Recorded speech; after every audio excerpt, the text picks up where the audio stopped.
के आपके सामने उपस्थित हूँ। सबसे पहले एक किस्सा आपको मैं सुनाता हूँ। मैं आशा करता हूँ कि आपके जीवन में वो कारगर होगा। कुछ भेड़िए थे, तो उन्होंने क्या किया, एक ग्रुप बनाया और ग्रुप बनाने के बाद वो नारा लगाने लगे कि जितनी भी भेड़ें हैं उन्हें आज़ाद करो और वो गुलामी से आज़ाद करो, उनको बांध के एक जगह मत रखो, उनको भी जीने का हक है, उनको आज़ाद करो, उनको आज़ाद करो। इस तरह से वो नारा लगाने लगे। तो कुछ दिनों बाद कुछ भेड़ों के कानों में वो शब्द गए, वो बातें गईं। तो उन भेड़ों ने सोचा कि ये भेड़िए तो हमारी तरफ बोल रहे हैं, हमें बचाने के लिए बोल रहे हैं, हमारी आज़ादी के लिए लड़ रहे हैं। तो वो भेड़ें आपस में बातें करने लगी कि ये भेड़िए हमारे लिए कितना सोचते हैं, हमारी कितनी चिंता करते हैं। कुछ दिन ऐसे और बीते, वो भेड़िए लगातार कंटिन्यू इस तरह से नारे लगाने लगे कि भेड़ों को आज़ाद करो, भेड़ों को आज़ाद करो, भेड़ों को बांध के मत रखो, उनको भी जीने का हक है, उनको भी इतनी सुंदरता का लुत्फ़ उठाने का हक है। तो वो भेड़ें कंफ्यूज हो गई कि और वो अपने जो उनकी जो बड़ी बूढ़ी एक भेड़ थी उसके पास गई और कहने लगी, ये भेड़िए देखो हमारी कितनी चिंता करते हैं, हमारे लिए रोज नारे लगाते हैं, हमारी आज़ादी के लिए कितना परिश्रम कर रहे हैं, कितना मेहनत कर रहे हैं। उस भेड़ ने कहा, नहीं, ये सब झूठ है, दिखावा है, इनकी बातों में मत आओ, ये तुम्हारे लिए, तुम्हें फाड़ खाने के लिए ये सब झूठा स्वांग रच रहे हैं। लेकिन उन भेड़ों ने उसकी नहीं सुनी और वो वापस अपने भेड़शाला में चली गई। कुछ दिन और बीते, वो भेड़िए कंटिन्यू जब ऐसा करने लगे, चिल्लाने लगे कि भेड़ों को आज़ाद करो, भेड़ों को भी जीने का हक है, उनको बांध के मत रखो, उनको भी खुले में घूमने दो, फिरने दो। तो उन भेड़ों ने सोचा, ये सब हमें मूर्ख बना रही हैं, जितनी भी भेड़ें हैं। हम ऐसा करते हैं, हम इन भेड़ियों की तरफ जाते हैं, इन भेड़ों की बात सुनते हैं, क्योंकि ये हमारे लिए इतना परिश्रम उठा रहे हैं, इतना दुख उठा रहे हैं, हमारे लिए पूरे समाज से लड़ रहे हैं। तो उन्होंने क्या किया, अपने बाड़े को तोड़ करके और जंगल में भाग गई आज़ादी के लिए। और जैसे ही वो आज़ाद होने के लिए भागी बाहर, आप सोचते क्या हुआ होगा? जैसे ही वो जंगल की ओर भागी तो भेड़ियों ने तुरंत उन्हें क्या दबोच लिया और वहीं पर उनको फाड़ खा लिया। अब मैं आप लोगों से पूछता हूँ, क्या ये घटनाएं हमारे जीवन में घट रही हैं? क्या ये कहानी से आप लोग कुछ सोच पा रहे हैं कि ये कहानी कहाँ पर हमें लेकर के जा रही है? मैं आप लोगों को बताऊं, मेरे प्रियो, मेरे भाइयों, मेरे बहनों, आज कुछ यही बातें, यही सिद्धांत, यही परेशानियां आज कुछ हमारे घरों में भी हैं, हमारे साथ भी हैं और हमारे परिवारों में भी घट रही हैं, हमारे चर्चों में घट रही हैं। खास करके मसीही जो सेवक हैं, जो मसीह के दास हैं, पास्टर्स हैं, डीकन्स हैं, उनके बच्चों को देखिए। जब हम परमेश्वर के बारे में उनको रखते हैं, परमेश्वर की इच्छा में उनको रखते हैं, परमेश्वर की बातों में उनको रखते हैं, तो उन्हें क्या लगता है कि हमें बांधा जा रहा है, हमें क्या जबरदस्ती उन चीज़ों में ढाला जा रहा है, हमें जबरदस्ती उस कारों में दबाया जा रहा है। लेकिन वहीं पर कुछ ऐसे लोग हैं, ऐसे तत्व हैं, ऐसे मनुष्य हैं, ऐसे पड़ोसी हैं, ऐसे दोस्त हैं कि उनको गलत सिखाया जा रहा है कि तुम कहाँ पर फंसे हुए हो, कौन सी बातों में फंसे हुए हो, किन चिंताओं में फंसे हो, किन मुसीबतों में तुम लोग फंसे हो। अपने आप को तुमने बांध के रखा है, यीशु के नाम से तुमने बांध रखा है, वचन के नाम पर तुमने बांध रखा है, शिक्षाओं के नाम पर तुमने बांध रखा है। उनको इस तरह से गाइड किया जा रहा है। जब हम मत्ती की पुस्तक पढ़ते हैं, उसका 6वां अध्याय, वहां पर एक शब्द है कि हमें परीक्षा में ना ला और बुराई से बचा, है ना? समझिए इस बात को, हमें बुराई से बचा। जब हम ये प्रार्थना करते हैं कि हमें बुराई से बचा, तब परमेश्वर हमें क्या करता है? बुराइयों से बचाता है। और ऐसे तत्वों को, ऐसे लोगों को, ऐसे मनुष्यों को क्या करता है? हमारे जीवन से अलग करता है ना? और जब वो अलग करता है, हो सकता है वो हमारे मित्र हों, हो सकता है हमारे पड़ोसी हों, हो सकता है हमारे रिश्तेदार हों, हो सकता है कुछ आदतें हों जो हमें परमेश्वर से अलग करती हैं। और वचन कहता है कि कुछ डालियां अच्छा फल नहीं लाती, तो क्या करता है? परमेश्वर उनको काट डालता है।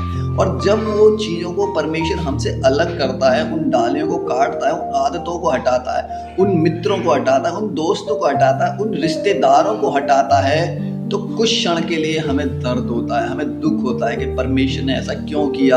मैं तो उससे अत्यधिक प्रेम करता था, मैं तो उससे बहुत विश्वास करता था, परमेश्वर ने क्यों मुझसे दूर कर दिया। आप लोगों को याद है आपने अपने लिए क्या प्रार्थना किया था? मुझे बुराई से बचा। और जब परमेश्वर आपको बुराई से बचा रहा है तो क्यों तकलीफ होती है?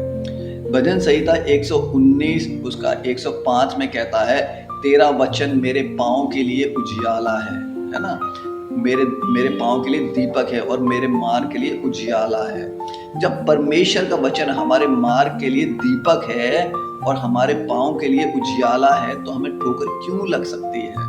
परमेश्वर निरंतर क्या करता है? हमें बचाता है, अपने प्रकाश में रख के चलता है, अपने वचन के प्रकाश में रखता है। हम परमेश्वर के अधीन होना चाहिए। यदि वो भेड़ियों की बात नहीं सुनती, उस पुरानी भेड़ की बात सुनती, उस बुजुर्ग भेड़ की बात सुनती, तो वो भेड़ बची रहती। आज भी हमारे जीवन में, हमारे चर्च में, हमारी कलीसिया में, हमारे घर में ऐसे बहुत से नौजवान हैं उन भेड़ों की तरह, जो गलत शिक्षाओं में जा रहे हैं, गलत दिशाओं में जा रहे हैं, कुछ ऐसे यार दोस्तों में फंस के, ऐसी संगतियों में फंस करके वो परमेश्वर के वचन को भूलते जा रहे हैं। क्यों? क्योंकि उनके कानों में, उनके दिमाग में, उनके हृदयों में वो बातें बैठा दी गई हैं कि ये हमारे लिए गलत है, ये हमारे लिए ठीक है। आज उन नवयुवकों को, नौजवानों को इस बात की बहुत ज़्यादा ज़रूरत है जानना कि हमें परमेश्वर के मार्ग में किस प्रकार से चलना है। भजन संहिता 91 का सबसे पहला वचन क्या कहता है? जो परम प्रधान के छाए हुए स्थान में बैठा रहे, है ना? हमें उस स्थान को ढूंढना है जहाँ पर हम सुरक्षित रहें, जहाँ पर हम अपनी टेंशनों से, अपनी परेशानियों से बचे रहें। एक सच्ची घटना आपको मैं बताता हूँ। एक बहन थी, दिल्ली में रहती थी, वो चर्च में जाती थी, प्रभु को उसने ग्रहण किया, प्रभु में बपतिस्मा लिया और कंटिन्यूसली चर्च में जाने वाली एक अच्छी बहन थी, विश्वासी थी। लेकिन जो उसके पति थे वो प्रभु को नहीं जानते थे, नहीं मानते थे। कुछ दिनों तक ठीक रहा, लेकिन उनके पति ने ही उनके सामने एक शर्त रख दी कि यदि प्रभु को चुन या मुझे चुन। तो आप लोग क्या सोचते हैं उस बहन ने क्या चुना होगा? एक और सच्ची घटना मैं बताता हूँ, अलीगढ़ शहर की है। वहाँ पर एक व्यक्ति था, निरंतर चर्च में जाया करता था। 2 व्यक्ति थे, निरंतर चर्च में जाया करते थे, अच्छे विश्वासी थे। दोनों भाई यानी कि चर्च में जाया करते थे, पास्टर के अधीन रहते थे, परमेश्वर से प्रार्थना भय भक्ति में रहा करते थे। लेकिन कुछ दिनों बाद क्या हुआ, उनमें से एक व्यक्ति के जीवन में एक लड़की आती है और धीरे धीरे क्या होता है, उसका चर्च जाना, संगतियों में जाना, वचन में रहना, आराधना करना कम होने लगा। जब पहले व्यक्ति ने देखा कि मेरा दोस्त ऐसे क्यों कर रहा है, उसके जीवन में इतनी घटनाएं क्यों घट रही हैं, उसने बात करने की कोशिश करी कि क्या हुआ, तुम चर्च क्यों नहीं आते हो, आराधना में क्यों नहीं आते हो, पहले जैसे वचन की संगति क्यों नहीं है। तब उसने कुछ नहीं बताया, उसने कहा कि सब ठीक है, नॉर्मल है। लेकिन धीरे धीरे जब ये बात ओपन हुई कि उसके जीवन में कोई लड़की है जिसके कारण से चर्च नहीं आ रहा है, घर से कहता है कि मैं चर्च जा रहा हूँ लेकिन ये चर्च तक नहीं पहुँचता, तब उसने बहुत समझाने की कोशिश करी कि ये सांसारिकता है, इसमें मत फंसो। लेकिन क्या हुआ, उसने ही उसे गलत ठहरा दिया। उसने कहा कि जो मैं कर रहा हूँ वो ठीक है, सब चर्च जाते हैं, मैं एक दिन चर्च नहीं जाऊँगा तो क्या होगा। उस एक दिन में शैतान आपके जीवन से कितनी सारी आशीषों को छीन कर ले जाता है, ये हम नहीं जानते, है ना? मैं आपको उत्साहित करना चाहता हूँ, उन भेड़ों के समान मत बनिए जो नहीं जानती कि हमारा भविष्य क्या होगा। अपना भविष्य परमेश्वर के हाथों में सौंपिए, तब देखिए आपके लिए परमेश्वर किस प्रकार से मार्ग को खोलता है, अपनी आशीषों को खोलता है। हमें परमेश्वर के अधीन रहना सीखना चाहिए। अधीनता कोई श्राप नहीं है, परंतु वो द्वार है एक नई आशीषों का। आप लोगों को याद है किस प्रकार से दानियल दूसरे राजा के अधीन में रह करके परमेश्वर के समीप गया है। निरंतर वो प्रार्थना में बना रहा, लेकिन वो अधीन किसके था? किसी और राजा के, लेकिन वो परमेश्वर के साथ संगति करता रहा, है है ना। उसी प्रकार से देखिए परमेश्वर भी हमारी अधीनता को देखता है, हमारी बातों को समझता है, हमारे मन की बातों को, भावनाओं को जानता है।